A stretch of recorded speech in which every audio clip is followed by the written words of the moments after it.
नमस्कार विद्यार्थी मित्रांनो, मी प्राध्यापक श्रीकांत तनपुरे. विद्यार्थी मित्रांनो, आज आपण TYBA या वर्गासाठी लेक्चर घेणार आहोत. आपण TYBA च्या भाषा विज्ञान या विषयावरती आपण आज लेक्चर घेणार आहोत. त्याच्यामधील प्रकरण 5 वाक्य विचार यातील वाक्याचे प्रकार या घटकावरती आपण आज चर्चा करणार आहोत. विद्यार्थी मित्रांनो,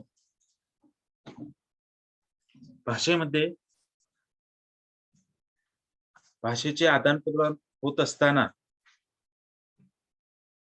शब्दाबरोबरच वाक्य सुद्धा महत्वाचं असतं. म्हणून वाक्य विचार हा घटक आपल्याला अत्यंत महत्वाचा वाटतो. विद्यार्थी मित्रांनो, आज आपण वाक्याचे प्रकार या ठिकाणी अभ्यास करणार आहोत. बघा विद्यार्थी मित्रांनो, वाक्याचे आपल्याला साधारण 3 प्रमुख प्रकार त्या ठिकाणी असलेले आपल्याला पाहायला, केवळ वाक्य, संयुक्त वाक्य आणि मिश्र वाक्य, हे 3 प्रकार आपल्याला वाक्याचे असलेले पाहायला मिळतात. आता बघा, याच्यामध्ये आपल्याला केवळ वाक्याचे काही प्रकार त्या ठिकाणी असलेले पाहायला. त्याच्यामध्ये होकारार्थी वाक्य, नकारार्थी वाक्य, त्यानंतर विधानार्थी वाक्य, प्रश्नार्थी वाक्य, आज्ञार्थी वाक्य आणि उद्गारवाचक, असे एकूण 6 प्रकार केवळ वाक्याचे असलेले आपल्याला या ठिकाणी पाहायला मिळतात. त्यानंतर दुसरं वाक्य आहे संयुक्त वाक्य. दुसरा वाक्याचा प्रकार संयुक्त वाक्य. याच्यामध्ये आपल्याला समुच्चयबोधक वाक्य, न्यूनत्वबोधक वाक्य, विकल्पबोधक संयुक्त वाक्य, परिणामबोधक संयुक्त वाक्य, जे हे एकूण 4 संयुक्त वाक्याचे प्रकार आपल्याला या ठिकाणी पाहायला मिळतात.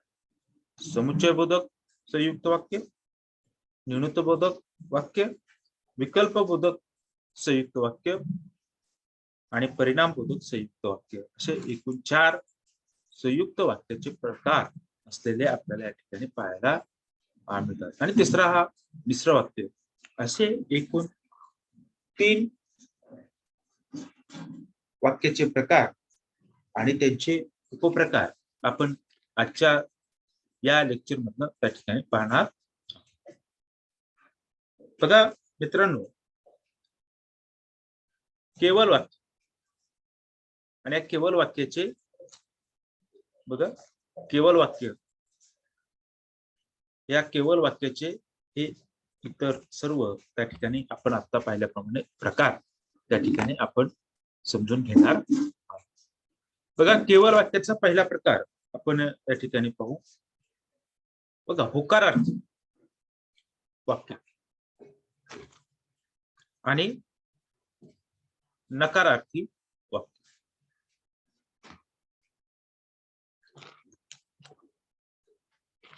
बघा, होकारार्थी वाक्य आणि नकारार्थी वाक्य. बघा मित्रांनो, वाक्यात एखाद्या माहितीचा, भावनेचा, गोष्टीचा स्वीकार असतो किंवा नकार असतो. म्हणजे वाक्यामध्ये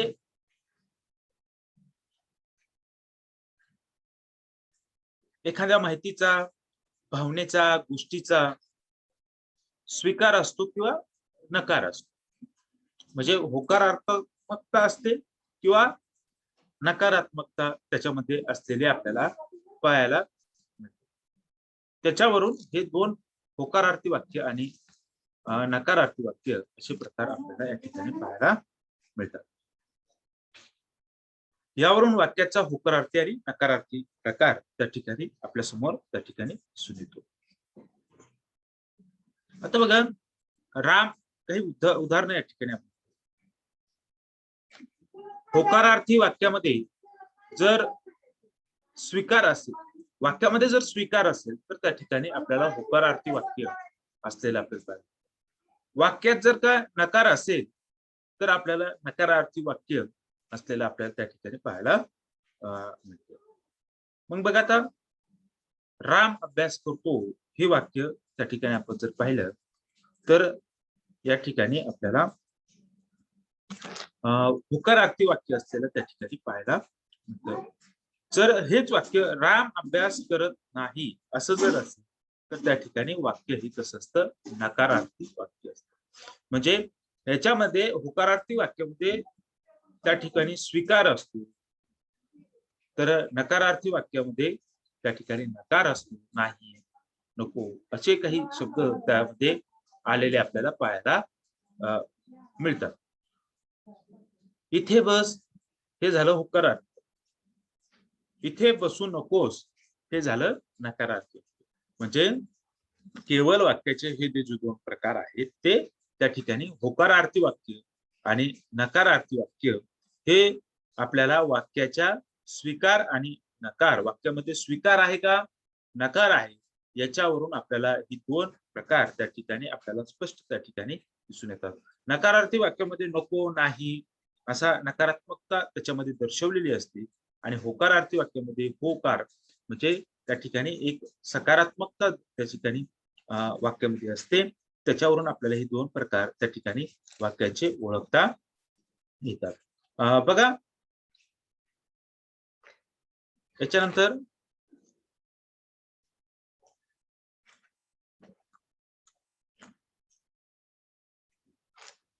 विधानात्मक वाक्य. बघा, विधानात्मक वाक्य काय, जेव्हा वक्ता एखादे वाक्य श्रोत्याच्या प्रतिक्रियेची अपेक्षा न करता केवळ स्वतःचे मत अभिप्राय म्हणून बोलत असतो त्यावेळेस त्या वाक्याला विधानात्मक वाक्य असं त्या ठिकाणी म्हणतात. म्हणजे या वाक्यामध्ये फक्त काय असतं तर विधान असतं, सरळ सरळ वाक्य असतं. त्याच्यामधनं बोलणारा व्यक्ती हा ऐकणाऱ्याकडून त्या वाक्याच्या बदल्यात कोणतीही अपेक्षा त्या ठिकाणी गृहीत धरत नाही. अशा वाक्यास त्या ठिकाणी विधानात्मक वाक्य त्या ठिकाणी म्हटलं जातं. म्हणजे मी एखादं वाक्य बोललो तर त्या वाक्यावर तुमच्याकडून कोणतीही प्रतिक्रिया मला अपेक्षित नाही, त्यावेळेस त्या ठिकाणी ते वाक्य कसं ठरतं, विधानात्मक वाक्य त्या ठिकाणी ठरत असतं.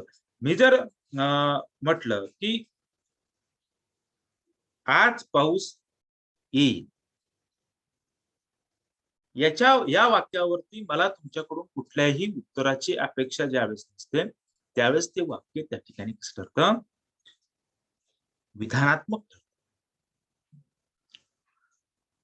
आज पाऊस येणार नाही असं ज्यावेळेस मी म्हणेल त्यावेळेस त्या ठिकाणी तुमच्याकडून मला कोणत्याही उत्तराची त्या ठिकाणी अपेक्षा नसते, त्यावेळेस त्या ठिकाणी हे वाक्य कसं ठरतं, विधानात्मक वाक्य ठरत असतं.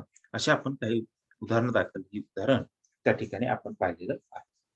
म्हणजे विधानात्मक वाक्यामध्ये आपल्याला कुठल्याही श्रोत्यानं किंवा वक्ता ज्यावेळेस एखादं वाक्य बोलतो किंवा एखादा व्यक्ती कोणतंही वाक्य बोलतो त्या वाक्यावरून श्रोत्याकडून म्हणजे समोरच्या व्यक्तीकडून कुठल्याही प्रकारची अपेक्षा ज्यावेळेस बोलणारा व्यक्ती ठेवत नाही त्या वाक्यास त्या ठिकाणी काय म्हटलं जातं, विधानात्मक वाक्य त्या ठिकाणी म्हटलं जातं. असं विधानात्मक वाक्य आपल्याला त्या ठिकाणी वाक्याचं त्या ठिकाणी लक्षामध्ये येतं. बघा, दुसरा प्रकार, पुढचा प्रकार प्रश्नार्थी वाक्य. तर बघा, याच्यामध्ये या घटकामध्ये तुम्हाला लगेच लक्षात येईल प्रश्नार्थी वाक्य म्हणजे त्या ठिकाणी एखादा वक्ता ज्यावेळेस वाक्याच्या आधारे श्रोत्याकडून काही माहिती मिळण्याची अपेक्षा करतो, तेव्हा त्या वाक्याला त्या ठिकाणी आपण प्रश्नार्थी वाक्य त्या ठिकाणी म्हणत असतो. म्हणजे एखादा वक्ता ज्यावेळेस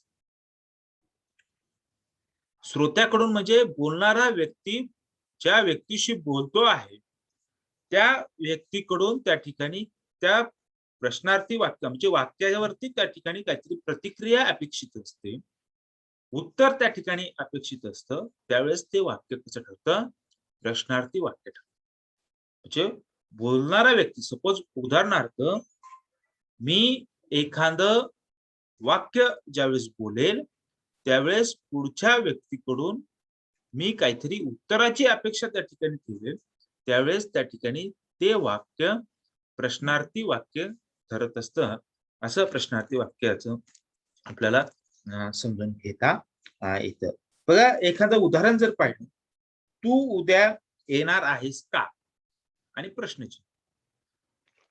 म्हणजे ज्यावेळेस आपण म्हणू की मी ज्यावेळेस म्हणेल की तू उद्या येणार आहेस का? मी जर असं म्हटलं, रमेश तू उद्या येणार आहेस का? असं ज्यावेळेस मी रमेशला बोलेल त्यावेळेस रमेश कडून काय अपेक्षित असतं? उत्तर अपेक्षित असतं. मग रमेश येणार म्हणणार, नाही म्हणणार, सांगता येत नाही म्हणणार. हे ज्यावेळेस त्या ठिकाणी रमेश उत्तर देईल, त्या म्हणजे उत्तर देण्याची त्या ठिकाणी गरज असेल, अशा वाक्याला त्या ठिकाणी प्रश्नार्थी वाक्य म्हटलं जातं. आलं लक्षात? बघा, या प्रश्नार्थी वाक्यामध्ये आपल्याला एक महत्वाची आणखी गोष्ट लक्षात घेता येते.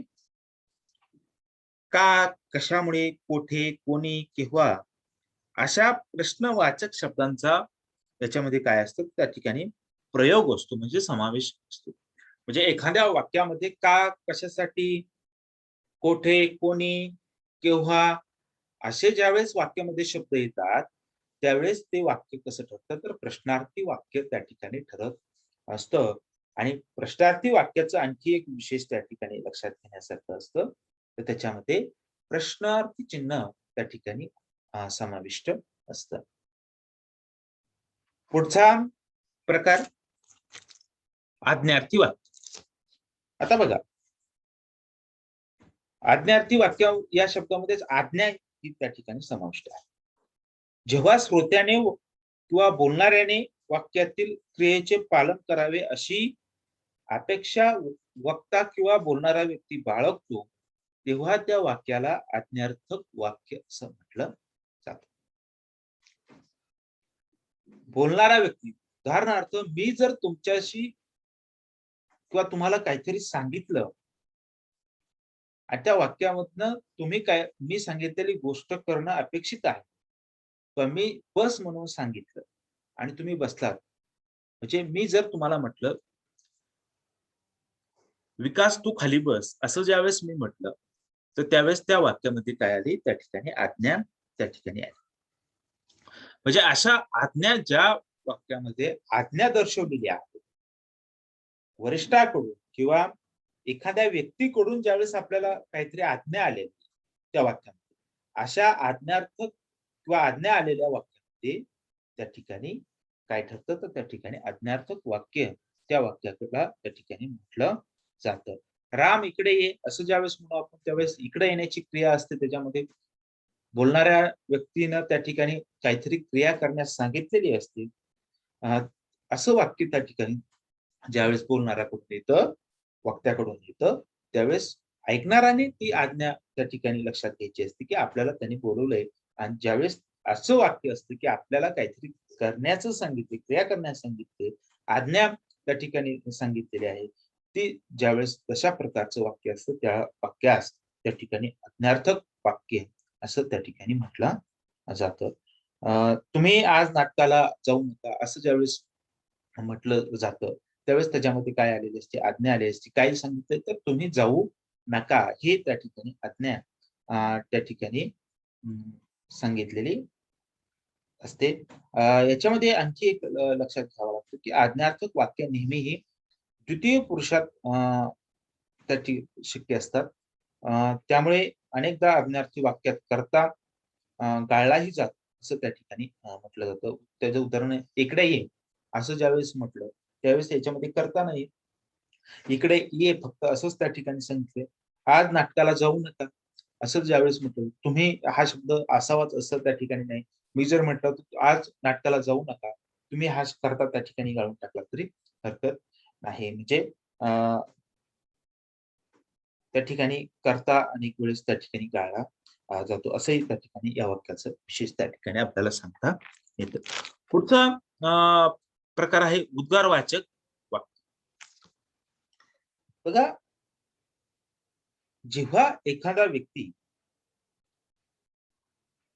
आपल्या भावना म्हणजे एखादा वक्ता किंवा एखादा व्यक्ती आपल्या भावना स्वतःशीच उत्कटपणे व्यक्त करतो, तेव्हा त्या वाक्याला उद्गारवाचक वाक्य असं त्या ठिकाणी म्हणतात. म्हणजे याच्यामध्ये आपल्याला उद्गारार्थी भावना उद्गारार्थी शब्द त्याच्यामध्ये असलेले आपल्याला त्या ठिकाणी पाहायला मिळतात. स्वतःशीच उत्कटपणे ज्यावेळेस व्यक्त होतो अशा वाक्यास त्या ठिकाणी आपल्याला उद्गारार्थी वाक्य असं त्या ठिकाणी म्हणता येतं. उद्गारवाचक वाक्य विधानार्थी वाक्यापेक्षा वेगळ्या सुरावलीत उच्चारले जाते.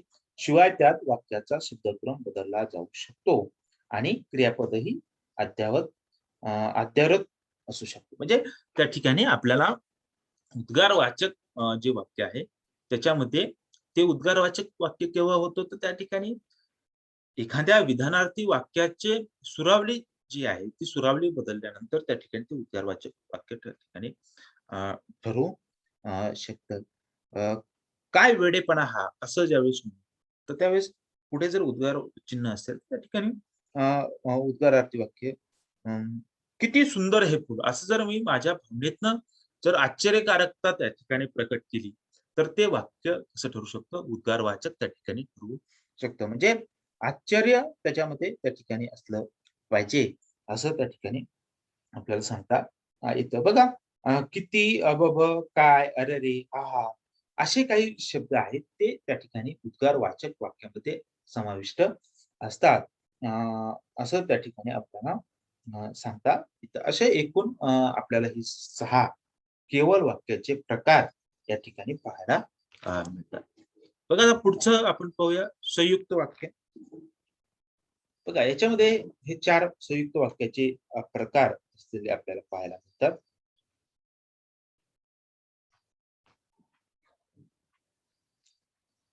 संयुक्त वाक्य बघा, वाक्यातील उपवाक्यांचा वाक्य बघा, आता एखादं वाक्य आहे ते सरळ वाक्य असतं, एकच वाक्य असतं, त्याला आपण केवळ वाक्य त्या ठिकाणी म्हणतो. त्याच्यानुसार त्याचे आणखी काही प्रकार आपण पाहिले.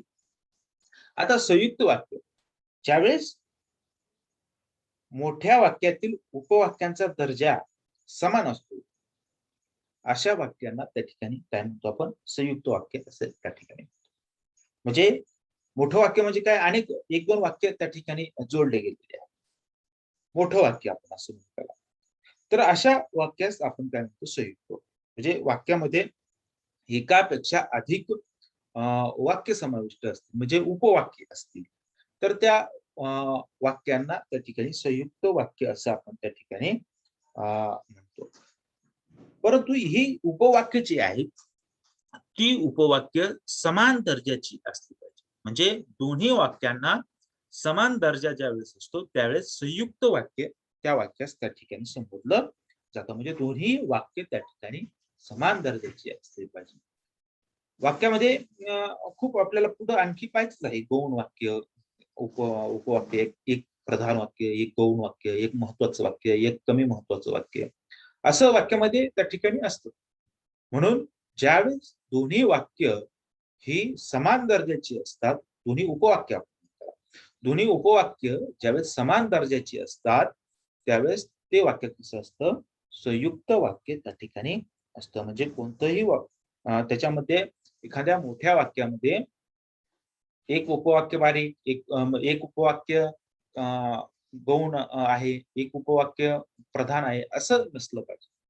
ज्यावेळेस दोन्ही वाक्य हे अत्यंत समान दर्जाची असली पाहिजेत, दोन्ही वाक्य महत्वाची असली पाहिजेत, असं ज्यावेळेस त्या ठिकाणी असतं त्यावेळेस त्या वाक्यास संयुक्त वाक्य असं त्या ठिकाणी आपण म्हणतो.